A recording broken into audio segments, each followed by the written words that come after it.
আসসালামু আলাইকুম। আশা করি সকলেই ভালো আছেন। নতুন একটা সার্কুলার দেখাবো। Bangladesh overseas employment and services limited BOSL এ নিয়োগ বিজ্ঞপ্তি প্রকাশ করা হয়েছে। এটা কিন্তু একটা রাষ্ট্রীয় মালিকানাধীন প্রতিষ্ঠান। দেখতেই পারতেছেন। তো আপনারা কিন্তু চাইলে এই সার্কুলারে আবেদন করতে পারেন। 64 জেলার যেকোনো প্রার্থী চাইলে আবেদন করতে পারে। তো আজকের ভিডিওতে আমরা এখান থেকে এই সার্কুলার সম্পর্কে A to Z বিস্তারিত আলোচনা করার চেষ্টা করব। পদের নাম, পদসংখ্যা, বেতন স্কেল, শিক্ষাগত যোগ্যতা, কত টাকা পেমেন্ট ফি প্রদান করতে হবে, কিভাবে আবেদন করবেন, বিস্তারিত A to Z আজকের ভিডিওতে আমি সুন্দরভাবে আলোচনা করার চেষ্টা করব। অবশ্যই ভিডিওটা শেষ পর্যন্ত দেখলে আপনি Bangladesh overseas employment and services limited BOSL এর নিয়োগ বিজ্ঞপ্তিটা সম্পর্কে জানতে পারবেন। চ্যানেলটাতে অবশ্যই সাবস্ক্রাইব করে রাখবেন। বাংলাদেশের সকল সরকারি চাকরির সার্কুলার এই চ্যানেলে আপলোড দেওয়া হয়। অবশ্যই সাবস্ক্রাইব করে আমাদের সঙ্গে যুক্ত থাকবেন। তো Bangladesh overseas employment and services limited BOSL এর নিম্নবর্ণিত শূন্যপদ সমূহে জনবল নিয়োগের জন্য লক্ষ্য বর্ণনা অনুযায়ী বাংলাদেশের প্রকৃত নাগরিকদের জন্মসূত্রের নিকট হতে অনলাইনে আবেদনের জন্য আহ্বান করা যাচ্ছে। অর্থাৎ বাংলাদেশের যে কোনো জেলার যে কোনো প্রার্থী চাইলে আবেদন করতে পারবে।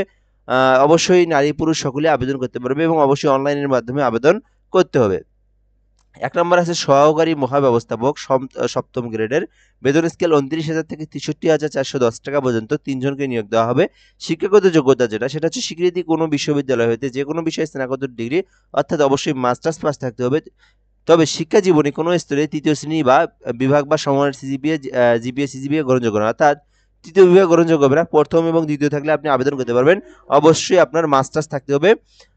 এরপরে আমরা দেখব এখান থেকে খ নম্বরে বলা আছে সরকারি বিধিবদ্ধ সংস্থা স্বনামধন্য বাণিজ্যিক প্রতিষ্ঠানে প্রশাসন হিসেবে কর্মী ব্যবস্থাপনা পর্যায়ে আপনাকে ৫ বছরের যদি আ অভিজ্ঞতা থাকে তাহলে আপনি সহকারী মহাব্যবস্থাপক পদে আবেদন করতে পারবেন। যেহেতু সপ্তম গ্রেডের সেক্ষেত্রে আপনার এডুকেশনাল কোয়ালিফিকেশন এবং এক্সপেরিয়েন্সটা অনেক চাওয়া হয়েছে। ২ নম্বরে আছে উপব্যবস্থাপক একটি পদ আছে। স্বীকৃতি যেকোনো বিশ্ববিদ্যালয় বা প্রতিষ্ঠান হতে যেকোনো বিষয়ে স্নাতক ডিগ্রি থাকলে আপনারা অ্যাপ্লিকেশন করতে পারবেন। অর্থাৎ অনার্স অথবা ডিগ্রি থাকলে আপনি উপব্যবস্থাপক পদে আবেদন করতে পারবেন। একটি পদ আছে। সো ইংরেজি লিখনে কখনো পারদর্শী, কথনে পারদর্শী এবং কম্পিউটার চালনায় পারদর্শী থাকতে হবে। অর্থাৎ আপনাকে কি থাকতে হবে? কম্পিউটারে পারদর্শী থাকতে হবে এবং ইংরেজিতে কথা বলার মানে যে অভিজ্ঞতা বা যে বিষয় জানার বিষয় সেটা আপনার অবশ্যই থাকতে হবে। ৩ নম্বরে আছে সহকারী ব্যবস্থাপক ৬ টি পদ আছে।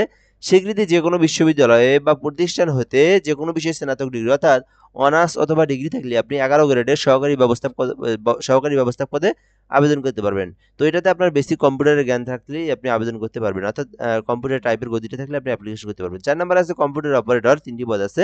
সো এটা কিন্তু ১৩তম গ্রেডের, বেতন স্কেল হচ্ছে ১১,০০০ থেকে ২৬,৫৯০ টাকা পর্যন্ত। তো চাইলে আপনি কিন্তু অ্যাপ্লিকেশন করতে পারেন। স্বীকৃতি যেকোনো বিশ্ববিদ্যালয় বা প্রতিষ্ঠান হইতে স্নাতক ডিগ্রি থাকলে আপনি আবেদন করতে পারবেন। কম্পিউটার অপারেটর পদে ৩ জনকে নিয়োগ দেওয়া হবে। তো এরপরে আছে ৫ নম্বরে ইলেকট্রিশিয়ান একটি পদ আছে। যেকোনো স্বীকৃতি বোর্ড হতে ২ বছরের মেয়াদী general electric works and electrical maintenance and মাধ্যমিক স্কুল সার্টিফিকেট অর্থাৎ এসএসসি পাস করলে আবেদন করতে পারবেন। তবে অবশ্যই আপনাকে ইলেকট্রিক্যাল কাজ সম্পর্কে ২ বছর মেয়াদী আপনাকে অভিজ্ঞতা থাকতে হবে। অর্থাৎ ২ বছরের অভিজ্ঞতা থাকলে আপনি আবেদন করতে পারবেন। এছাড়াও এখানে সরকারি স্বায়ত্তশাসিত বা যেকোনো প্রতিষ্ঠান থেকে ৩ বছরের বাস্তব কর্ম অভিজ্ঞতা অর্থাৎ আপনার ৩ বছরের কাজের অভিজ্ঞতা থাকলে আবেদন করতে পারবেন। তো এটা একটা যদিও ছোট একটা সার্কুলার দেখতে পারেন। যেহেতু আমরা ছোট বড় সকল সার্কুলার এই চ্যানেলে আপলোড দেই, তো এটা আবেদন করতে পারবেন। তো এটা কিন্তু আপনার একটা রাষ্ট্রীয় মালিকানাধীন একটা প্রতিষ্ঠান। তো আবেদন করতে পারেন এটাতে। এটা আপনার আবেদন করার জন্য boeslteletalk.com.bd এই ওয়েবসাইট থেকে আপনারা আবেদন করতে পারবেন। গুগল অথবা অনলাইনে সার্চ করলে এই ওয়েবসাইট আসবে। এখান থেকে আপনারা ফর্মটা পূরণ করে অ্যাপ্লিকেশন করতে হবে। তো আবেদনের জন্য অবশ্যই আপনাকে যে সময় দেওয়া আছে সেই সময়ের মধ্যে আবেদন করতে হবে। এখন দেখবো আমরা কত তারিখ পর্যন্ত সময় আছে। ২৩ তারিখ অর্থাৎ ১১ মাস নভেম্বর মাসের চলমান নভেম্বর মাসের ২৩ তারিখ পর্যন্ত সময় আছে। ২৩/১১/২০২৫ তারিখ পর্যন্ত আপনি এই অ্যাপ্লিকেশনটা করতে পারবেন। তো এরপরে যদি আমরা এখান থেকে দেখি বয়স হচ্ছে ৩০ থেকে ৪০ বছর পর্যন্ত আপনি আবেদন করতে পারবেন। এরপরে যদি আমরা এখান থেকে দেখি নিচের দিকে আমরা দেখব বিষয়গুলো। তো এখানে ২৩ তারিখ পর্যন্ত আবেদনের প্রসেস দেওয়া আছে। আবেদনের জন্য অবশ্যই আপনাকে ৩০০/৩০০ পিক্সেলের ছবি লাগবে, ৩০০/৮০ পিক্সেলের স্বাক্ষর লাগবে। দেন আপনারা কিন্তু ফর্মটা পূরণ করার সময় তার আগে আপনারা এই যে ছবি এবং স্বাক্ষরের এই কাজগুলো আপনারা ফটোশপের মাধ্যমে ক্রপ করে কেটে নিয়ে আপনারা তারপরে অ্যাপ্লিকেশনে যাবেন। তো এরপরে আমরা যদি দেখি এখান থেকে কত টাকা ফি প্রদান করতে হবে। তো দুটি এসএমএস এর মাধ্যমে ৳২২৩ ফি প্রদান করতে হবে। অর্থাৎ এখান থেকে এই যে ১ থেকে আমরা যদি আপনাদেরকে একটু দেখাই ১ থেকে ৫ নং ৪ নং কর্মী পদের জন্য ৳২২৩ ফি প্রদান করতে হবে। ঠিক আছে? ১ থেকে ৪ নং কর্মী পদের জন্য ৳২২৩ প্রদান করতে হবে এবং এখান থেকে কত ৳২২৩ হ্যাঁ। কোন পদের জন্য এখানে বলা আছে? দেখি একটু আমরা। সহকারী মহাব্যবস্থাপক উপব্যবস্থাপক পদের জন্য সহকারী মহাব্যবস্থাপক এবং উপব্যবস্থাপক পদের জন্য পরীক্ষার ফি বাবদ 223 টাকা, ভ্যাট সহ টেলিটক সার্ভিস সহ 223 টাকা আপনাকে প্রদান করতে হবে। এরপরে এখানে সহকারী ব্যবস্থাপক পদের জন্য নিয়োগ পরীক্ষা ফি বাবদ 123 টাকা আপনাকে প্রদান করতে হবে।